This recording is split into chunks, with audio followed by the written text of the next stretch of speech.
All right, let's talk about the Nebraska Cornhuskers. Look, Matt Rhule has made so far in his Nebraska tenure a clear and obvious effort, I think a smart strategy, to not so much focus on the transfer portal, but really dig into recruits and building a long-term pipeline.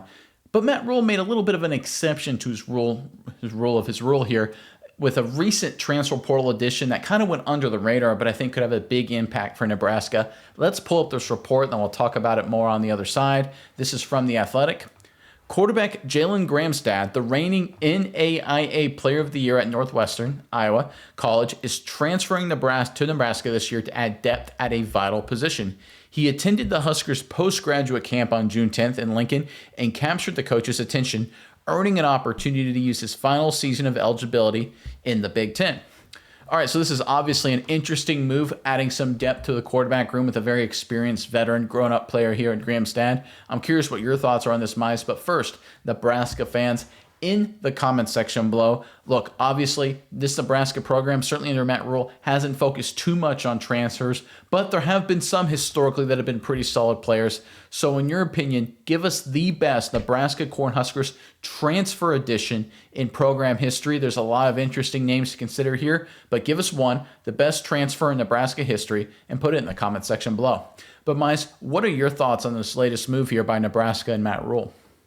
Yeah, Nate, I think that this is a really intriguing move, and I think, like you said, Nebraska traditionally doesn't focus on transfers. Specifically, Matt Rhule-led Nebraska doesn't focus on transfers. But I think when they do get a transfer in, you have to look at it because there's probably an underlying reason. And I think that reason is, we all know, eventually, whether they announce it now or they announce it 2 months from now, Dylan Rhule is going to be the starting quarterback of this Nebraska offense. Now the question is, who's going to back him up?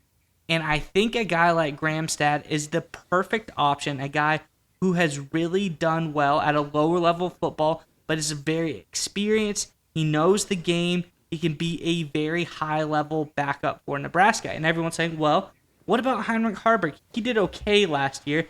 And I do think he did okay. He's a great athlete. He's very athletic. And I think, this is a guy who did admirably last year when he was thrown into the mix. But, 5-7, that wasn't really a great year. That wasn't absolutely phenomenal. But I think having Haarberg on the field is something that is important. I think he's a playmaker. I think he's a guy that can do a lot of different things.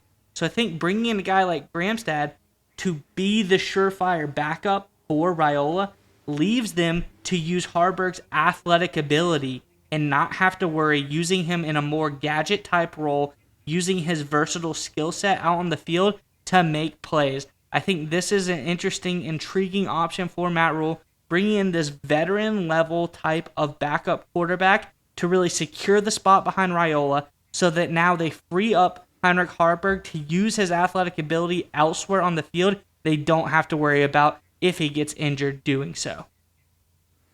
I think there's an important thing to focus on here too, and I think I agree with you everything you just said there, first of all. But we talk about it on this channel all the time. Big-time college football, which Nebraska, part of Big Ten, obviously is part of that world here, is becoming much, much closer to the NFL game, to the professional game.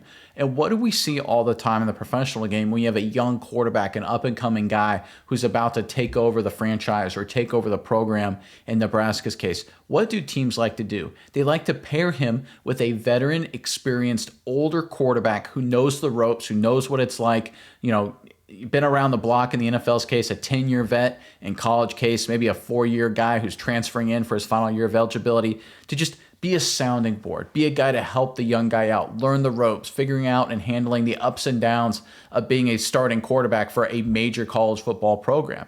And that's exactly what Nebraska has done here. Because honestly, if you look at the rest of their roster, they look, like you said, there's some talent there that, of course, maybe deserves opportunities outside of being the backup quarterback. But how many of these guys know what it's like to be a legitimate starting quarterback for years and can handle what Rhule is going through? And look, obviously Gramstad, what he went through, completely different. I get it. NAIA, Big Ten, worlds apart. I understand.